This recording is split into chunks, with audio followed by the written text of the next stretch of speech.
এটা হলো পঞ্চগড়ের আটোয়ারি উপজেলার 12 আউলিয়ার মাজার। আপনারা দেখতে পাচ্ছেন মেইন গেট। আমরা 12 আউলিয়ার মাজারে যাব, চলুন যাওয়া যাক।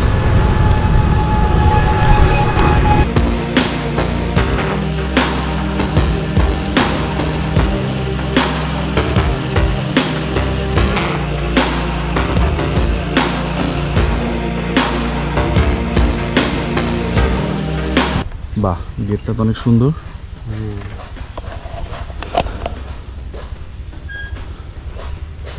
বন্ধুরা, এটা হলো সেই বিখ্যাত 12 আউলিয়ার মাজার।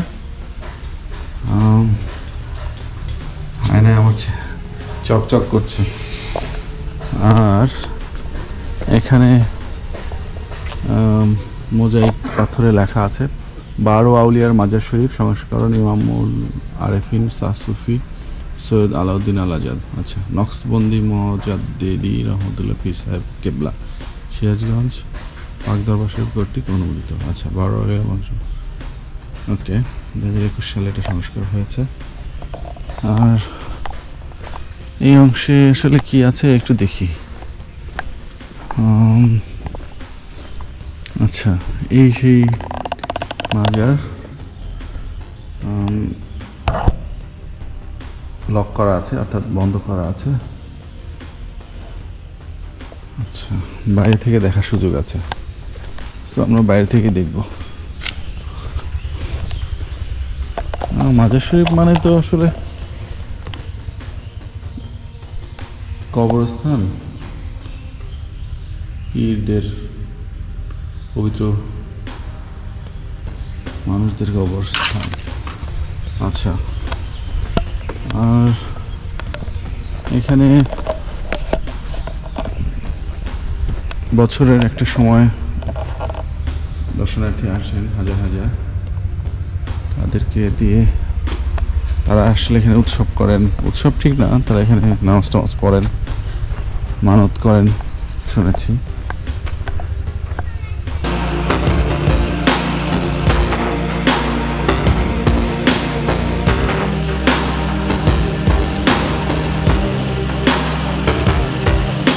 তার মানে আমরা যেখানে দাঁড়িয়েছি এটাই হলো বড়।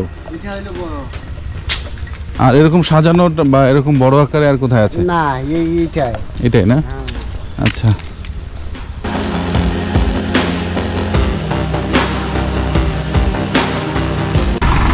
এসেছিলাম আপনাদের এলাকায় 12 আউলিয়ার মাজার, মানে এটা সম্পর্কে এত বেশি শুনেছি, তো সরাসরি দেখতে আসছি। তো আপনি কি এখানকার স্থানীয়? জি, স্থানীয়। আমি এখানকার খাদিম পরিবারের একজন আর কি সদস্য। আচ্ছা আচ্ছা, মানে এই দেখাশোনা করেন আপনারা।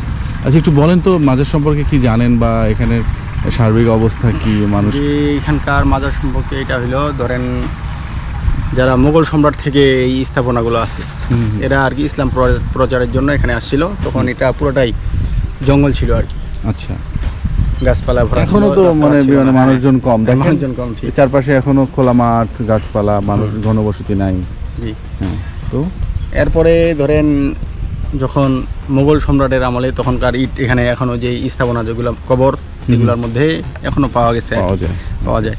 এরপর থেকে ওইগুলা সংস্কার করা হয়েছে, এখন এই পর্যায়ে আছে আর কি। আচ্ছা, দূর দূরান্ত থেকে মানুষজন আসে এখানে মাজার জিয়ারত করার জন্য। আচ্ছা, ওনাদের নাম কি জানা যায়? এনাদের নাম ছিল একটা, এখানে যে তামারপত্র ছিল তখনকার যুগের আর কি, আমার দাদার বাবার কাছে।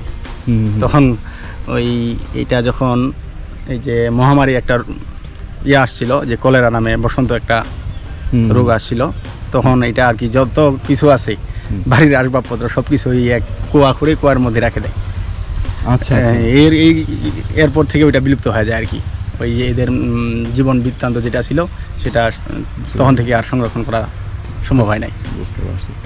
আচ্ছা, বছরে মানে এখানে প্রোগ্রাম এটা হয় এখানে বৈশাখ মাসের শেষ বৃহস্পতিবার হয়, প্রতি বছরেই বৈশাখের শেষ বৃহস্পতিবার।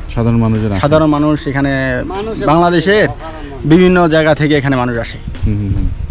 এইখানে ধরেন এই যে আপনি এখানে দাঁড়ায় থাকতে পারবেন না এমন মানুষের হয়। মানে এই মাজার বা এই যে পুরো অনুষ্ঠান নিয়ন্ত্রণ করেন কারা? এটা আগে 91-এর আগে 90-এর আগে এই খাদিম পরিবারের আমাদের বাপদাদারা এরা করতো। পরবর্তীতে এখানে একটা কমিটি হয় আর কি। এটা এই কমিটির আপনার সভাপতি হয় ডিসি মহোদয়, আর সহসভাপতি হয় আপনার এখানকার ইউনো মহোদয়। এইখানে তার মানে এখন সরকারিভাবে অনুষ্ঠানটা উদযাপন করা হচ্ছে আর কি। আচ্ছা আচ্ছা। আর এটার টোটাল এটার মধ্যে 47 একর 73 শতক এই ইয়ার জমি আছে। এটা আবার আমরা খাদিম পরিবার যারা এরাই চাষাবাদ করি।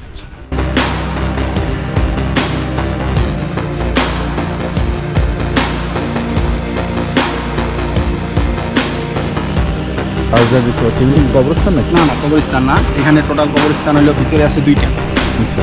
আর ওর পাশে যে দেখছেন ওখানে একটা 3টা, ওখানে 4টা, আর এখানে একটা 5টা। এই রাস্তার দুই পাশে 2টা, 5 দিয়ে 7টা। ওই যে ওখানে লাল টিন দেখতেছেন ওইখানে একটা 8টা, আর ওই বাঁশঝাড় আছে না ওইখানে একটা 9টা, আর ওই যে সোজা একটা লাল ইয়া দেখতেছেন ওইখানে একটা 10টা, আর ওইখানে একটা পুকুর আছে, পুকুরের 2 ধারে 2টা।